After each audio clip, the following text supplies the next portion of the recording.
বন্ধুরা, পরশুরাম ধারাবাহিকের আজকের পর্বে দেখানো হয়েছে লাট্টু কর্ণ চ্যাটার্জিকে বলে, রাক্ষস দাদু তুমি সত্যি কথা বলছো? পরশুরাম এখানে আসবে? কর্ণ চ্যাটার্জি বলে, হ্যাঁ, পরশুরাম ওখানে যাবে।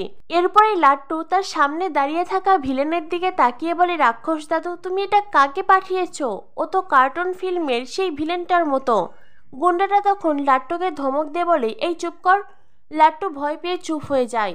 এরপরে সেই গুন্ডা দেখতে পায় সামনের দিক থেকে একটি গাড়ি এগিয়ে আসছে, আর সেই গাড়িতে সে কবিরকেও দেখতে পায়। গুন্ডাটি তখন কর্ণ চ্যাটার্জিকে বলে, স্যার, আমার মনে হয় ওরা কবির স্যারকে নিয়ে এসেছে।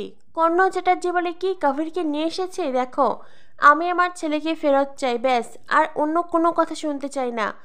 যত টাকা লাগে আমি দেব, আর তোমাদের যেভাবে বুঝিয়ে বলেছিলাম তোমরা কাজটা সেভাবেই করবে। গুন্ডা তখন কর্ণ চ্যাটার্জিকে বলে, স্যার, আপনি এত ভাববেন না, যেভাবে বলেছিলেন সেভাবেই কাজ হবে। এক হাতে ওরা কবির স্যারকে দিলেই তবে ওরা লাট্টুকে ফিরে পাবে। এরপরে দেখানো হয় কর্ণ চ্যাটার্জি ফোন রেখে দেয়। সে বেশ চিন্তিত, সেই সাথে উত্তেজিত। অন্যদিকে কবিরকে নিয়ে আসে বলরাম, সৌরভ, মায়া। কবিরের চোখ বাঁধা, কবিরকে নিয়ে এসে গুন্ডাদের সামনে দাঁড় করায়। আর তখনই বলরাম দেখতে পায় লাট্টু দাঁড়িয়ে আছে, আর সামনে থাকা সেই গুন্ডা লাট্টুর হাত ধরে রেখেছে। বলরাম তখন বলে, তোরা একটা বাচ্চার সাথে এমন আচরণ করছিস? এই অন্ধকার খোলা রাস্তায় তোরা বাচ্চাটিকে সারা রাত দাঁড় করে রেখেছিস? তোরা কি মানুষ? এরপরে বলরাম বলে, লাট্টুকে দিয়ে দে। গুন্ডাটি বলে, না, আগে কবির স্যারকে দিয়ে দিন, তারপরে। বলরাম বলে, লাট্টুকে দে বলছি। বলরাম চিৎকার করে ধমক দেয়। গুন্ডা বলে, না, আগে কবির স্যারকে দিন। মায়া বলে, বস, আমার তো মনে হচ্ছে ওরা চারদিক থেকে আমাদের ঘিরে ধরে আছে। বলরাম বলে, তাতে কি, রাখে কৃষ্ণ মারে কে? তখনই সেখানে আসে পরশুরাম।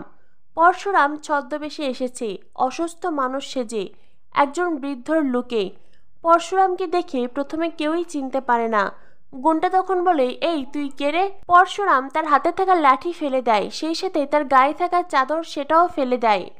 পরশুরাম সকলের সামনে দাঁড়ায়, শক্ত হয়ে দাঁড়ায়। এত সময় যাকে দেখে অসুস্থ দুর্বল মনে হচ্ছিল, ল্যাংড়া মনে হচ্ছিল, এইবার গুন্ডারা বুঝতে পারে সে দিব্যি নিজের পায়ে দাঁড়িয়ে আছে।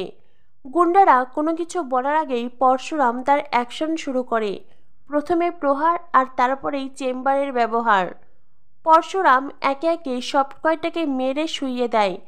এরপরেই বলরামরা কবিরকে নিয়ে আবারও গাড়িতে যায়, আর সেই সাথে গুন্ডাদেরকেও তুলে নিয়ে যায়। দাঁড়িয়ে থাকে শুধু পরশুরাম আর লাট্টু। লাট্টু পরশুরামকে অবাক হয়ে দেখছে, সে খুব ভয় পাচ্ছে। কিন্তু ছদ্মবেশী পরশুরামের আড়ালে তার বাবা লুকিয়ে আছে, এটা সে এখনো বুঝতে পারেনি। পরশুরাম একে একে তার নকল চুল, তার দাড়ি, গোঁফ সবটা খুলে ফেলে। নিজের পাকে দেখে লাট্টু খুব খুশি হয়ে যায়। লাট্টু পা বলে চিৎকার করে ওঠে, আর তারপরেই শিবপ্রসাদকে এসে জাপটে জড়িয়ে ধরে। শিবপ্রসাদও এত সময় পরে, এতটা লড়াই করার পরে তার সন্তানকে আবারও বুকে ফিরে পেয়েছে।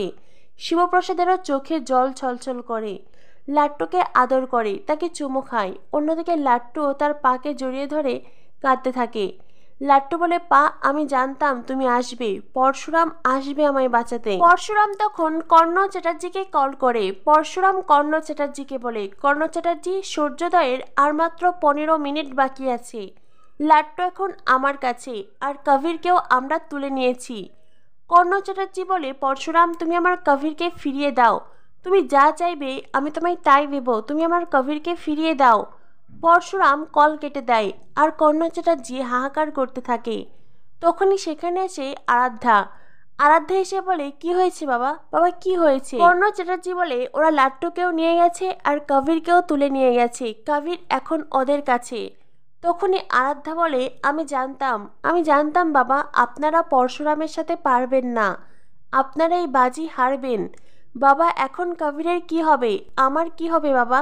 আপনি আমার স্বামীকে ফিরিয়ে দিন বাবা, আমি কবিরকে ফিরে পেতে চাই। যখন আমার কবিরের সাথে রিলেশন শুরু হয় তখন কবির এমন ছিল না বাবা, ও এমন ছিল না বাবা, ওকে ক্রিমিনাল বানানো হচ্ছে, আপনি আমার কবিরকে ফিরিয়ে দিন। এদিকে দেখানো হয় লাট্টু তার পাকে বলে, পা, আমি বাড়িতে ফিরতে চাই, আমি আমার মাম্মির কাছে যেতে চাই, দিভাইয়ের কাছে যেতে চাই। শিবপ্রসাদ বলে, যাবে তো বাবা, তুমি যাবে, কিন্তু লাট্টু, ওই দেখো দূরে গাড়ি, এখন রেস হবে, রেস। একটা কথা মনে রেখো, রেসে সবসময় জিততে হয়। যে জেতে সে গোল্ড মেডেল পায়, আর যে হেরে যায়, যারা হারে তাদেরকে কেউ কখনো মনে রাখে না। কি রেস হবে তো? লাট্টু বলে ইয়েস পা। এরপরে লাট্টু আর শিবপ্রসাদ রেস শুরু করে, আর এইবার এই রেসে লাট্টু জিতে যায়। শিবপ্রসাদ ইচ্ছে করেই হেরে যায়, ছেলেকে জিতিয়ে দেয়। লাট্টু হাঁপাতে হাঁপাতে বলে পা আমি জিতেছি। শিবপ্রসাদ বলে হ্যাঁ পা তুমি পেরেছ। এরপরেই লাট্টুকে গাড়ির ওপরে বসিয়ে দেয় শিবপ্রসাদ, আর তারপরেই তটিনীকে কল করে। তটিনী বলে কোথায় তুমি? শিবপ্রসাদ বলে এই তো স্পেশাল ব্রাঞ্চের অফিসে বসে আছি। তটিনী বলে কোনো কি খবর আছে? শিবপ্রসাদ বলে হ্যাঁ তটিনী, খুব ভালো খবর আছে। তটিনী বলে কি খবর? শিবপ্রসাদ বলে ওরা লাট্টুকে উদ্ধার করতে পেরেছে, আর কবিরও ওদের কাছেই বন্দি আছে। তটিনী আইন জিতে গেছে। তটিনী আমাদের মতন যারা সাধারণ মানুষ তারা জিতে গেছে। তটিনী এই লড়াইয়ে আমরা জিতেছি। তটিনী বলে সত্যি সত্যি লাট্টু ফিরে এসেছে? তুমি লাট্টুকে নিয়ে তাড়াতাড়ি বাড়িতে এসো। শিবপ্রসাদ বলে হ্যাঁ লাট্টুকে নিয়ে আমি বাড়িতেই আসবো, তবে তার আগে আমি একটু বাজারে যাব। বাজারে লাট্টুর পছন্দের ভেটকি ফিশ আর সেই সাথে মাটন কিনবো, আর সকালের নাস্তায় কচুরি আর ছোলার ডাল। কি হবে তো? তটিনী বলে তুমি কি গো, সারা রাত এমন একটা কঠিন সময় আমরা পার করলাম, আমরা কেউই ঘুমাইনি, বাচ্চারা কেউ ঘুমায়নি, আর এই সময় তোমার কচুরির কথা মনে পড়লো? পেটুক একটা। শিবপ্রসাদ গাঙ্গুলির লাট্টু তটিনী সবার মুখে হাসি ফুটে ওঠে। তখনই পিকো এসে বলে মাম্মি কি হয়েছে? তটিনী খুব খুশি হয়ে বলে পিকো তোমার ভাইকে পাওয়া গেছে, তোমার ভাই বাড়িতে ফিরবে। কথাটা শুনে পিকো খুব খুশি হয়। এরপর দেখানো হয় শিবপ্রসাদ ফোন কেটে দেয়। এরপর দেখানো হয় ভোর হয়ে যায়। শিবপ্রসাদ বাজার করে ছেলেকে নিয়ে রিক্সা করে ফেরে। বাড়িতে এসেই দরজা খুলেই তটিনী দেখে লাট্টু দাঁড়িয়ে আছে। তটিনী লাট্টুকে জড়িয়ে ধরে। লাট্টু মাম্মি বলে তটিনীকে জড়িয়ে ধরে। তটিনী লাট্টুকে চুমো খেতে খেতে বলে বাবা তোর কিছু হয়নি তো? তুই ঠিক আছিস তো? তোর কোথাও লাগেনি তো? একজন মা 24 ঘন্টা তার সন্তানকে কাছে পায়নি। তটিনীর ভেতরেও চলেছে অনেক হাহাকার, আর এইবার সন্তানকে কাছে পেয়ে তাই তো আদরে আদরে ভরিয়ে দিচ্ছে তাকে। তটিনী ইমোশনাল হয়ে কাঁদতে থাকে। লাট্টু তটিনীকে বলে মাম্মি তুমি কেঁদো না মাম্মি, তোমার ছেলে ভীষণ সাহসী। ওই রাক্ষস দাদু ওই গুন্ডা আমার সাথে অনেক খারাপ ব্যবহার করেছে, ওরা আমাকে অন্ধকার রাস্তায় ছেড়ে দিয়েছিল, তবুও আমি ভয় পাইনি মাম্মি, তবুও আমার কান্না আসেনি, কিন্তু তোমার চোখের জল দেখে আমার কান্না পাচ্ছে। তুমি কেঁদো না মাম্মি, তুমি কেঁদো না। তটিনী লাট্টুকে আবারও বুকে জড়িয়ে ধরে।